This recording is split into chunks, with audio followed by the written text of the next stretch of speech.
The Emmanuel Grace Public School was opened in 2005 in a very poor rural part of Andhra Pradesh, India. The main idea is really to educate children so that their future is improved. So we take some of the poorest and actually try to change that through education, teaching them in the medium of English, because that is the best education you can get in India. So if you want to study anything that's going to give you a really good career, you've got to speak in English. See, told, has a teacher, yeah, about. We have a children's home which will feed, clothe, look after children from 4 right up till they get a job. We live here very much like a family, and our aim really is to give the poorest of children an opportunity to receive an education and change their life for the better. We like to take one child from a family as opposed to all the children, because then we can give more opportunity to more families.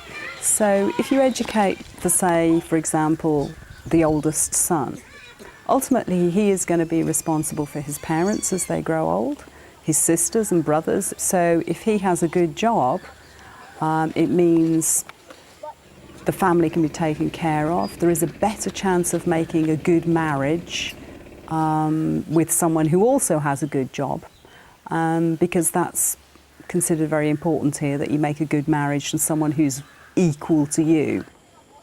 Bharat Kumar came to the school when he was 4. He's the only surviving male in his family who he will have to support. I was studying in this school because my family was very poor, because I am coming here to this school. Yes, ma'am. So your family is very poor? Yes, ma'am. And so if you didn't come here, would you be able to go to school? No, madam, because of no money to learn it, ma'am. No money to.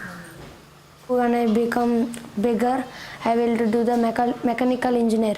And I got job for 15,000. 15,000 rupees? Yes, ma'am.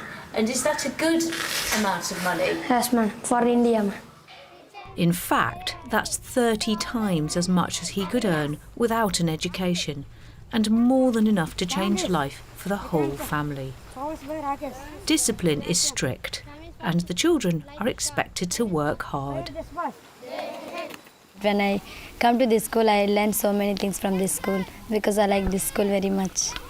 When I leave school, I want to be doctor because my aim was doctor. My father always told to me, I want you to be doctor because I like to do doctor job. Sometimes children in England don't want to go to school. Yes. But have you ever felt, oh, I don't want to go to school? No, madam, because I am very interested about it. This is the local village next to the school. It gives you a good idea of the way most people live in this part of rural India. It's rather chaotic and dirty. The open sewage, pigs and animals roaming in the sewage is normal. There's no bathrooms. Anywhere in the village there's no bathrooms. And then we have people grinding and cooking food next to the open sewer. That's very common. You also see the school, which has nothing inside, government school, no books, no tables, no chairs, open for a few hours a day. A lot of health problems because of the filth and the chaos. Because of this terrible poverty, it's really important that the children learn life skills.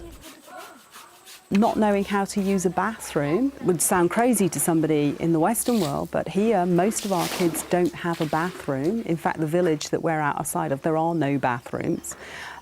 Means that you can contract typhoid or dysentery or a whole host of other nasty diseases that can kill you. Our children learn how to look after themselves from the age of 4. They have to bath themselves and wash their hair. The older children learn how to hook up the generator, how to cook, how to kill a snake, which they do quite often. Yeah, just about everything you could need for India. It's often the small things that make a difference. The school cows have transformed the children's health. Bharat Kumar was one of the first to benefit. He came with no teeth. His milk teeth had obviously decayed, and that's a very big problem here. Kids with decayed teeth, they don't clean their teeth properly or at all. But what happened was we got a cow and we started giving the children a glass of milk every day, and within weeks he got his teeth and has fabulous teeth now. Being healthy and happy means the children get the very best out of the opportunities the school offers, and everyone enjoys a family outing, especially a picnic. It's like a family. It's like a family. Yes, ma'am. The madams and sars are very, very good, madam. I am so happy with living here with my all friends. And what about Sir and Madam? I love them because they took so much care of us.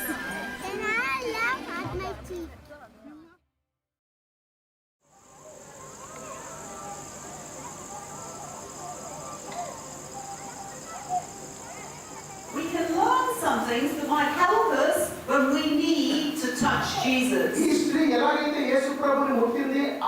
We are a Christian charity, so Christianity is sort of the foundation of it all. The motivation behind it is the Christian message. Most people look for God to help them when they have finished with all the natural things they can do.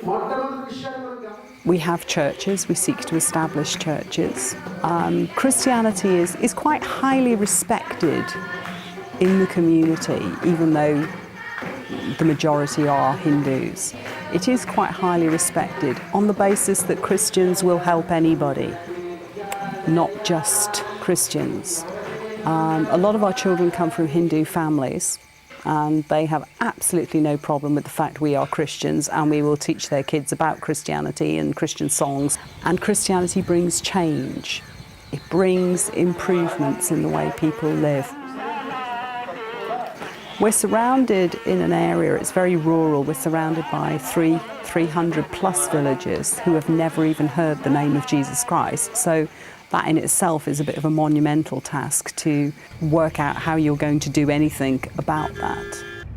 What we do is every month we go into the very, very remote places, jungle area, forest area, no roads, no transportation. We go into those places, we meet the people, we talk about Jesus, and also we help them in different ways, like we give some old clothes and we give some food, and we also give some basic medication.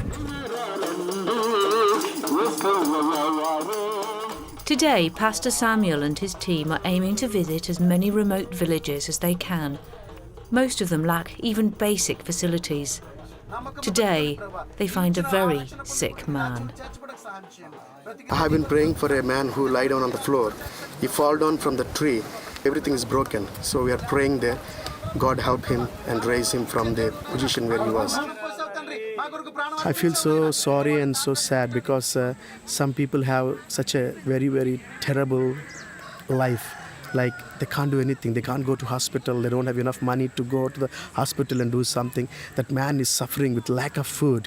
You can see his body is full of very weak, and we can see his bones outside because he's not eating any food. So I tried to give some help. I gave some money to the wife and said, please provide some food for him. Amongst the poverty and suffering, there is hope. Working with local people brings change. We are building a church to a lady pastor called Rajamma. The pastor has a tragedy story.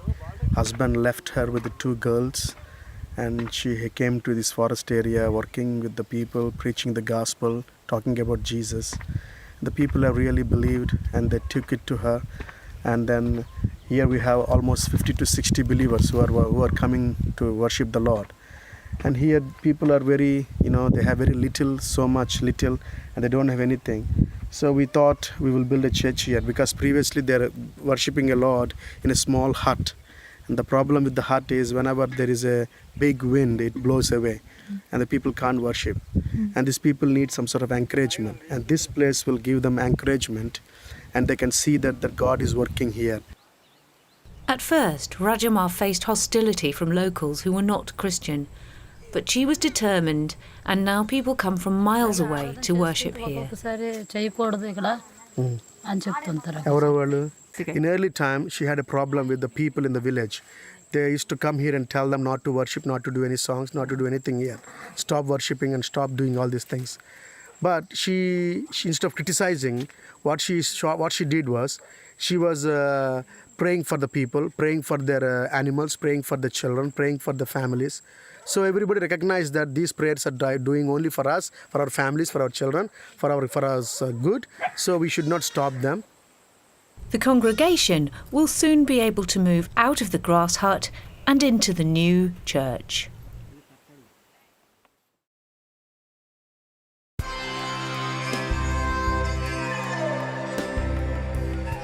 The Emmanuel Grace School has been open for over 10 years, and now the Hope Community Trust would like to expand their work. We need to buy another piece of land. Really our aim is to buy a piece of land that will be large enough for a children's home, possibly with some extra acreage so that we can grow some more of our own food. We currently grow about 80% of our own rice. We'd like to be able to increase that to 100% of our rice and grow some vegetables as well, so that we're almost self-sufficient. Short supply means land here is expensive.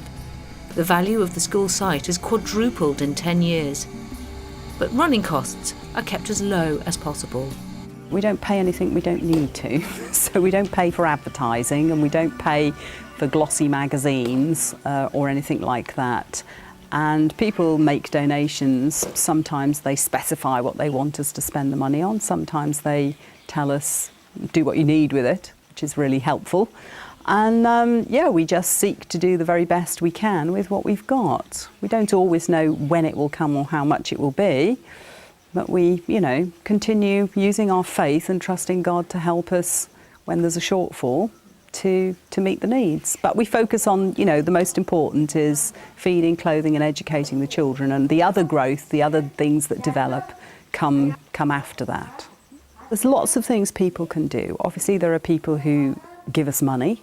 We're looking for people who will come and maybe preach or teach in the sort of church, Christian sort of evangelical area of the ministry, but also for people who want to come and teach in school. I'm particularly looking for people who are wanting to commit themselves to a year, not for a salary, for pocket money, and come and teach in school. When a volunteer comes, that increases the level of English. Or people who want to come for 3-4 weeks in the summer, work with kids. They can equally achieve a large amount, bringing some creative skills, and every little bit adds something to the child's education. Then 1, 2, 3. Welcome to our school. Oh, you forgot what to say, didn't you? What do you do when people come to visit to practice your English? We talk with them and we play with them. And that helps you to learn? Yes, ma'am. What job would you like? I want to be a gynecologist because I want to service poor people and I want to help everybody.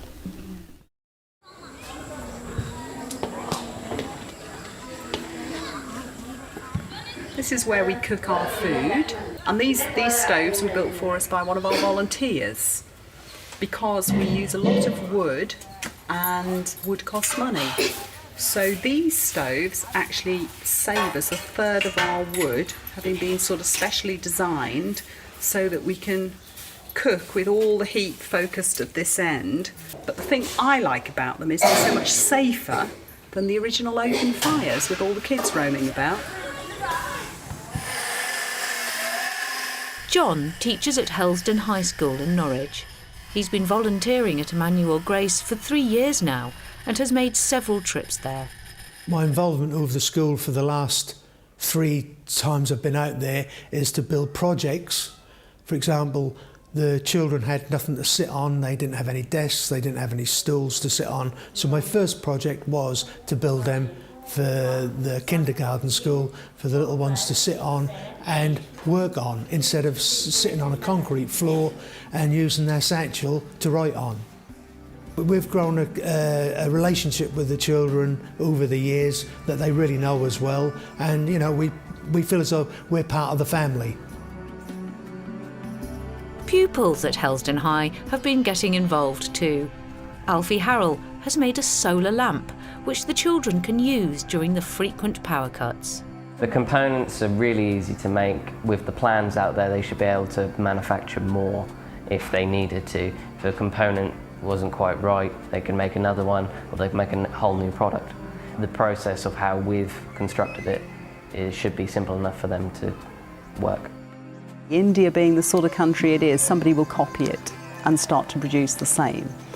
And before you know it, these little kits of lights will spring up all over the place in obscure places, just because some kids in Helsdon High School thought, how can we help these kids at night when they've no light, and have made a tiny little kit light that we can assemble here.